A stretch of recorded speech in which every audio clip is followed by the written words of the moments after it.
Ahora, fíjense que a las tres que hicieron, las que sí dieron funciones, que fueron las 5, las 6 y las 7, entonces, en lugar de escribirlas, llamarlas R5, R6, R7, uno les da un nombre, por ejemplo, elevar al cuadrado, square, y en lugar de escribir 2 con 4, decimos el cuadrado de 2 es igual a 4, y decimos square de A es igual a A al cuadrado. En lugar de escribir A está relacionado con B, si A al cuadrado es igual a B, escribimos es A está relacionado con A al cuadrado. Como sabemos que es uno, que es único, entonces ese es un solo elemento con el que está relacionado y el señor se llama A cuadrado.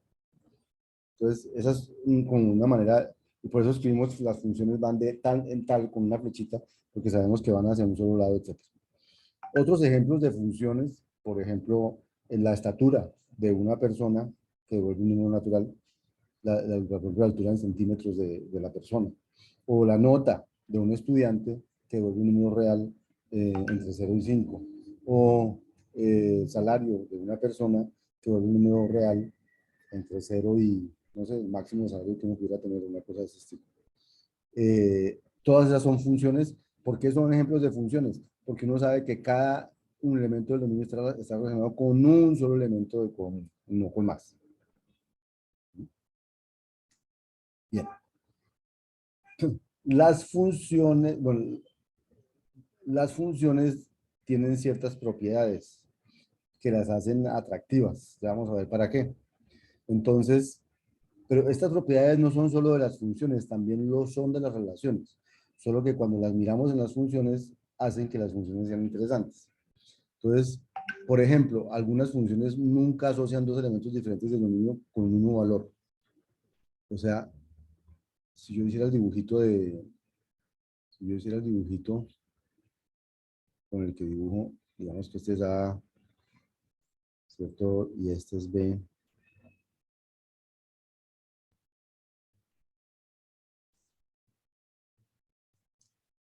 Este es B. Entonces, yo puedo, ya dijimos que para hacer función, digamos que lo que uno no puede llegar a ver es esto. Eso no sería función. Pero uno sí podía ver esto, por ejemplo. Dos que fueran diferentes, que fueran el mismo. Entonces, aquí lo que dice es, algunas funciones nunca le asocian dos elementos diferentes del dominio con un mismo valor. Es decir, en algunas esto no pasa, que haya dos que vayan a lo mismo. Entonces, cuando uno no permite que haya dos que vayan a lo mismo, quiere decir que esta señor tendrá que ir a otro, y quiere decir que este señor tendrá que ir a otro porque no puede ir al mismo.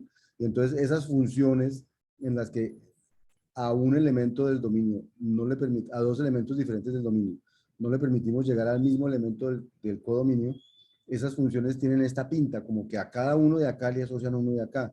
Por ser función, ya a uno de acá no le pueden asociar dos. Pero por esta propiedad de que a dos de acá no le pueden asociar el mismo, entonces quedan como así, como uno a uno.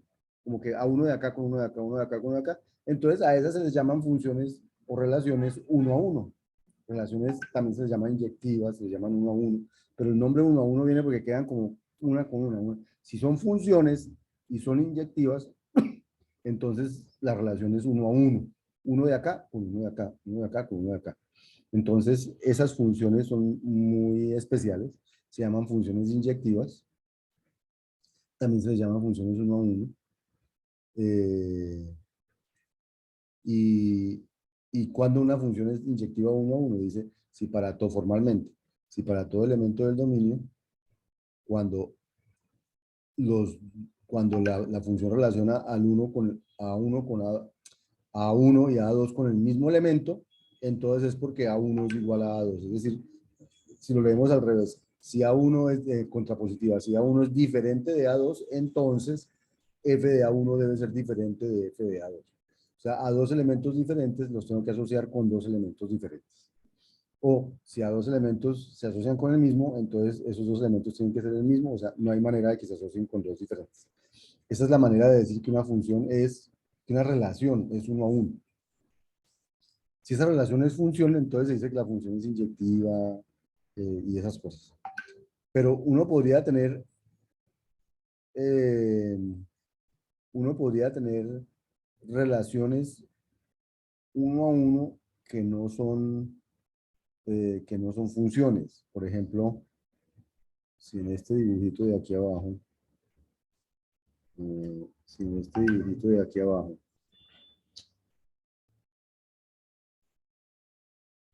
no, pues, en este dibujito de aquí abajo, a este mismo lo pongo aquí. Entonces ya esto no sería una función, porque hay uno que sale para dos. Pero esto sí sería uno a uno, porque no hay dos de acá que estén relacionados con uno de acá. O sea, ser uno a uno no es una propiedad solo de las funciones, es una propiedad de las relaciones. Solo que las que nos van a parecer muy interesantes son las funciones, que son uno a uno, porque como su nombre lo indica, que son inyectivas, como lo indica, dejan como que asocian a cada elemento de la izquierda con uno solo de la derecha. Y eso va a ser, digamos, interesante y van a ver para qué. Entonces, eso es una propiedad, ser inyectiva. Otra propiedad es ser sobreyectiva. De nuevo, es una propiedad de las relaciones que cuando la vemos sobre las funciones va a tener algo especial. Entonces, ¿cuándo se dice que una relación es sobreyectiva? Si todo elemento del codominio tiene un elemento del dominio con el que está relacionado. O sea, viéndolo con dibujitos, voy a volver más bien, viéndolo con dibujitos, esta, por ejemplo, no sería sobreyectiva porque este señor no está relacionado con nadie. Entonces, yo necesito que todos los elementos del codominio estén relacionados con alguien del dominio. O sea, a alguien les llegue. O sea, para que esto fuera sobreyectivo me falta aquí, por ejemplo, esto. Me falta aquí, por ejemplo, esto. Y entonces, esta sí es sobreyectiva porque todos los del codominio tienen a alguien del dominio que llega ahí. Eso es lo que se llama sobreyectiva. Eh,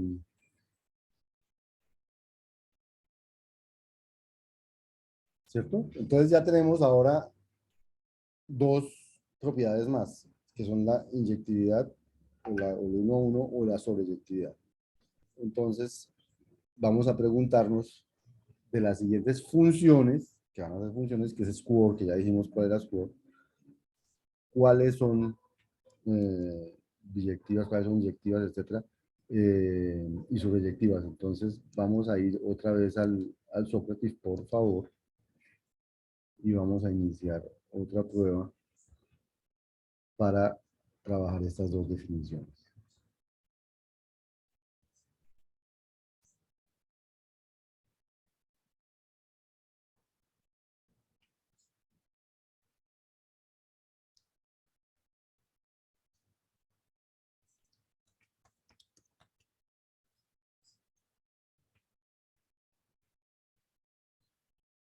Entonces, la pregunta aquí son, considera la función square de naturales naturales. ¿Es inyectiva, es sobreyectiva o ninguna de las anteriores? Considera la función square de enteros en enteros. Considera la función de reales en reales positivos y considera la función de reales positivos en reales positivos. Si puede ser varias, marca varias. Y ahora lo miramos.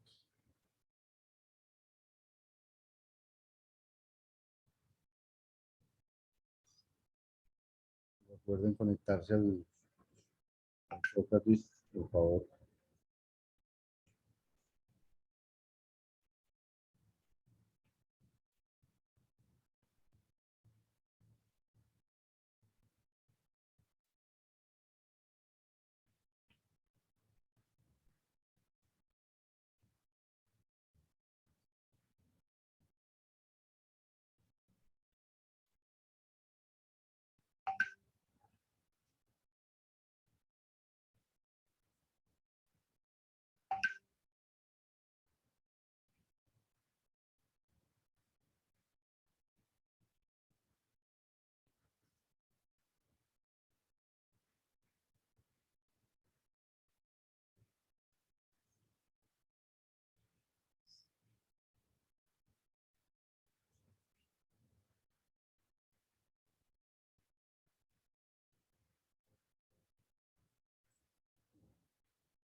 Vamos avanzando, vamos avanzando.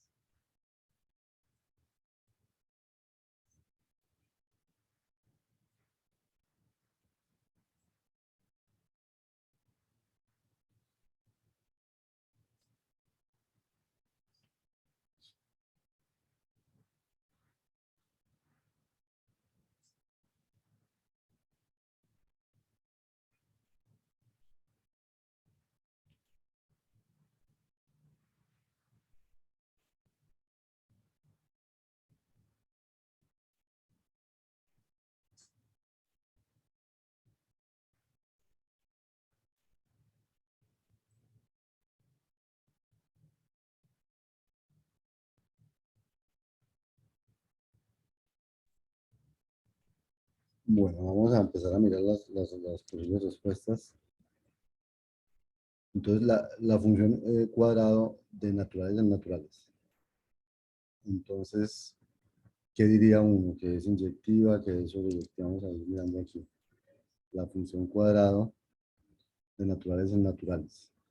Entonces, ¿qué significaría que sea inyectiva? Que a cada natural, que no hay dos naturales a los que le asocie a los que le asocie el mismo número. Por ejemplo, 3,9 y 4,9, por decir algo. Ese sería caso de no ser inyectivo. Pero pues cada natural tiene un solo número natural al cuadrado, ¿cierto? 3,9, 4,16, 5,25 y no son iguales. Entonces, esa tiene pinta de ser inyectiva. ¿Es sobreyectiva? ¿Qué dirían ustedes? Sobreyectiva significa que todo natural le llega a alguien. O sea, que a todo natural, que si se me ocurre un número natural, por ejemplo el 9, alguien está relacionado con él. Por ejemplo, el 3 con el 9. O se me ocurre el 16, está relacionado el 4 con el 16. Todo número natural que se me ocurra está relacionado con alguien aquí del dominio. No. Por ejemplo, El 3. el 3. Pues entonces, por ejemplo, o el 2 me dice Paulo Rodrigo, el 3 me dijo, no vi quién no alcanza a ver quién me está hablando.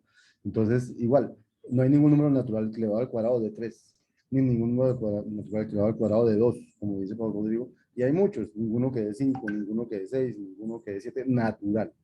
Por lo tanto, esos no hacen parte no están relacionados con nadie, por lo tanto, esa función no es sobreyectiva. Luego, esa función podemos decir que es inyectiva, no es sobreyectiva, es inyectiva solamente, ¿cierto? Bien. Segundo, si fueran de enteros en enteros, ¿qué diríamos en ese caso? ¿Es inyectiva?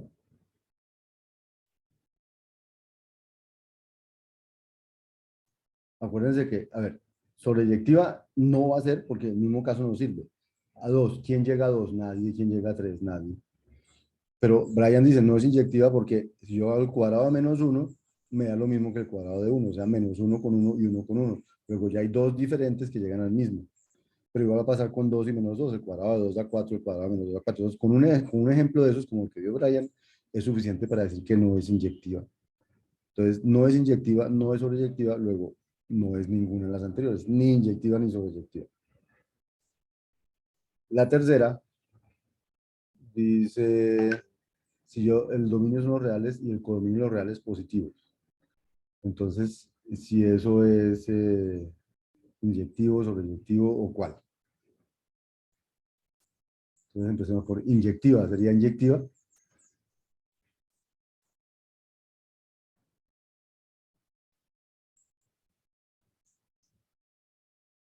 No, señor, ¿Por qué? porque pasa lo mismo que en el anterior, puede ser 4 o -4 y el resultado va a ser 16. Exactamente, los mismos contraejemplos del anterior, porque los naturales también son reales. Entonces, -4 con 16 y 4 con 16. O -1,5 y 1,5 van al mismo número a 9 cuartos, etc. Entonces, de acuerdo, eh, Santiago, no es inyectiva tampoco. Entonces, no es inyectiva. ¿Es sobreyectiva?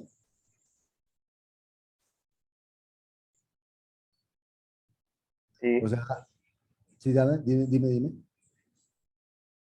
no, que sí es sobreyectiva. Porque todo número, por ejemplo, porque todo número real positivo tiene un número que es elevado al cuadrado de él, que es quién. Por ejemplo, 5. Su ¿Qué número elevado raíz, al cuadrado de 5? La raíz de 5. Exactamente. Pero antes no funcionaba, porque la raíz no necesariamente era un número natural o era un número entero. Pero aquí sí funciona porque raíz de 5 es un número real, ¿cierto? De hecho, raíz de 5 elevado al cuadrado da 5 y hay otro, menos raíz de 5 elevado al cuadrado también da 5. Entonces, hay números que elevados al cuadrado dan el real positivo, cualquier real positivo, luego esta es sobreyectiva. No es inyectiva, pero sí es sobreyectiva. Y la tercera, y la última aquí es,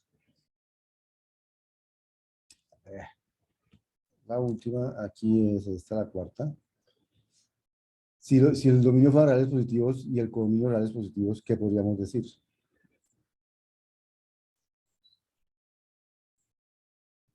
sí, inyectiva y sobreyectiva. Exactamente, inyectiva y sobreyectiva. Las dos, sí, señor. Entonces, enviamos la respuesta y miremos cómo nos fue. Entonces, esas son las definiciones de inyectividad y sobreyectividad. Eh, Miremos las respuestas y ya cómo nos fue. Bueno, la mayoría respondieron correcto, pero ojo, hay quienes están respondiendo fueron correctas. Espero que haya quedado claro porque sus respuestas no fueron las correctas. Eh, Aquí hubo muchos más que se dejaron engañar. Dijeron que sí era sobreyectiva. Pero no se dieron cuenta que menos 3 daba 9 y 3 daba 9. O sea, no se dieron cuenta que por ampliar el dominio se perdió la inyectividad. Perdón. No, es sobreyectiva. No se creyeron que por ampliar el dominio la función queda sobreyectiva, pero no. El número 5, no hay ningún número entero que elevado al cuadrado de 5 o de 6 o de 7. Son muy poquitos los que dan un número elevado al cuadrado, mejor dicho. En esta, lo que ganamos fue la, la, la sobreyectividad, porque cualquier número, por tener el dominio de los reales, entonces ya cualquier número real positivo tiene un real que da él, que es raíz de ese número. Y en esta quedó inyectiva y sobreyectiva. Listo. Entonces terminamos esta actividad.